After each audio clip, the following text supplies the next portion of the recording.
Hello everyone, good morning all of you. Now I am going to teach you active passive voice. बच्चों अब मैं आपको active passive voice पढ़ाने जा रहा हूँ। वॉइस दो तरह का होता है, एक एक्टिव वॉइस होता है और एक होता है पैसिव वॉइस। एक्टिव वॉइस में सबसे पहले सब्जेक्ट आता है, फिर हेल्पिंग वर्ब आता है, फिर मेन वर्ब आता है, फिर ऑब्जेक्ट आता है।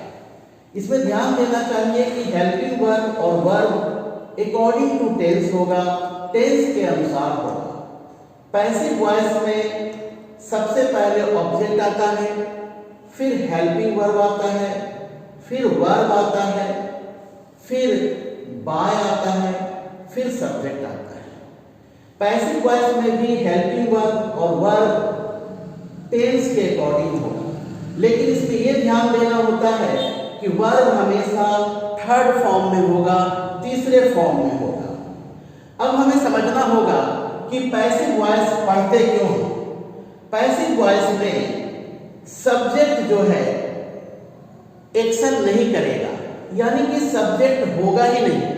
या तो सब्जेक्ट का इंपॉर्टेंट नहीं होगा या सब्जेक्ट अननोन होगा। आप समझें कि सब्जेक्ट नहीं होगा या सब्जेक्ट होगा तो अंत में बाय प्लस सब्जेक्ट होगा, यानी सब्जेक्ट का इंपॉर्टेंस नहीं होगा। एग्जाम्पल में देखिए, T is grown in Assam. Assam में चाय का उत्पादन किया जाता है।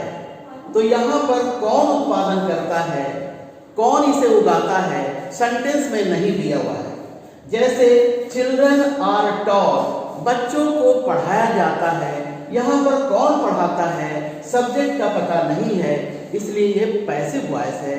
यानी पैसिव वॉइस का यूज ही करते हैं सब्जेक्ट को अननोन कर देने के लिए या सब्जेक्ट का इंपॉर्टेंस कम कर देने के लिए। अब सवाल ये होता है कि टेंस पढ़ना यानी एक्टिव वॉइस और पैसिव वॉइस क्यों पढ़ा जाता है। ये ऐसा हुआ कि जैसे मान लेते हैं कान को आप इस तरह से पकड़िए या कान को आप इस तरह से पकड़िए, यानी ये दो तरीका होता है सेंटेंस बोलने का। जैसे मान लो आप कहते हैं वी आर रीडिंग बुक्स, हम किताबें पढ़ रहे हैं। ये टेंस में कौन पढ़ रहा है, हम, यानी सब्जेक्ट है यहाँ पर, तो ये एक्टिव वॉइस हुआ। और बाद में अगर हम कहते हैं books are being read by us, किताबें हमारे द्वारा पढ़ी जा रही है, तो ये पैसिव वॉइस हुआ। तो हम किताब पढ़ते हैं, पढ़ रहे हैं, we are reading the books, और books are read by us, दोनों सेम ही चीज है। सेंटेंस को बोलने का अलग अलग तरीका है। अब पैसिव वॉइस जानने के लिए, पैसिव वॉइस सीखने के लिए हमें कुछ रूल्स को फॉलो करना होगा। जैसे आई बदल जाएगा मी में या मी बदल जाएगा आई में, वी बदल जाएगा अस में या अस बदल जाएगा वी में, यू बदल जाएगा यू में या यू फिर बदल जाएगा यू में, ही बदल जाएगा हिम में या हिम बदल जाएगा ही में, सी बदल जाएगा हर में या हर बदल जाएगा सी में, इट बदल जाएगा इट में, दे बदल जाएगा देम में। ये तो प्रोनाउन चेंज होगा। फिर टेंस कैसे चेंज होगा ये समझना होगा। वर्ब का फर्स्ट फॉर्म या एस या एस रहे तो आप इज एम आर लगाना पैसिव में, और अगर एक्टिव में इज एम आर रहे तो पैसिव में is am are plus being लगाएंगे। अगर एक्टिव में वॉज या वर रहे तो पैसिव में वॉज या वर प्लस बीइंग लगाएंगे। अगर एक्टिव में हैज या हैव रहे तो पैसिव में हैज बीन हैव बीन लगाएंगे। अगर एक्टिव में हैड रहे तो पैसिव में हैड बीन लगाएंगे। अगर एक्टिव में वर्ब का सेकंड फॉर्म रहे तो पैसिव में वॉज या वर लगाएंगे। और अगर एक्टिव में विल या शैल रहे तो पैसिव में विल भी शैल भी लगाएंगे। अगर इसके अलावा कोई भी मॉडल रहे जैसे कैन, कुड, मे, माइट, तो मॉडल के बाद बी लगा देंगे। जैसे कैन हो तो कैन बी, शुड हो तो शुड बी, मस्ट हो तो मस्ट बी। मॉडल के बाद अगर हैव रहे तो मॉडल प्लस हैव बीन लगा देंगे। जैसे कैन हैव रहे तो कैन हैव बीन हो जाएगा। अब मैं बारी बारी से एक्टिव पैसिव आपको सिखाने जा रहा हूं। जैसे एग्जाम्पल देखिए, वी रोट अ लेटर, इसका मतलब हुआ हमने एक लेटर लिखा था। ये टेंस है, एक्टिव वॉइस है। क्यों? क्योंकि इसमें सब्जेक्ट मेन है, करने वाला कौन है? वी रोट अ लेटर, हमने एक लेटर लिखा था। अब पैसिव वॉइस बनाने के लिए सबसे पहले आपको ऑब्जेक्ट लिखना होता है। जैसे आप लिखेंगे अ लेटर, ध्यान रखेंगे पहले आप ऑब्जेक्ट लिखेंगे, फिर लिखेंगे हेल्पिंग वर्ब, यानी रोट वर्ब का सेकेंड फॉर्म है। सेकेंड फॉर्म रहे तो वॉज या वर प्लस V3 लिखते हैं, वर्ब का तीसरा रूप लिखते हैं।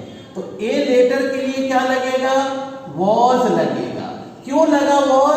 क्योंकि अगर सेकेंड फॉर्म होगा वर्ब का तो वॉज या वर लगाना चाहिए। तो ए लेटर वॉज, और फिर रोट का तीसरा रूप पैसिव में लिखना होता है, वर्ब का हमेशा तीसरा रूप लिखेंगे। ए लेटर वॉज रिटन, फिर आप लिखेंगे बाय, और बी जब उस साइड जाएगा, साइड चेंज करेगा तो ये हो जाएगा us. A letter was written by us. दोनों का हिंदी देखिए, वी रोट अ लेटर, हमने एक पत्र लिखा था।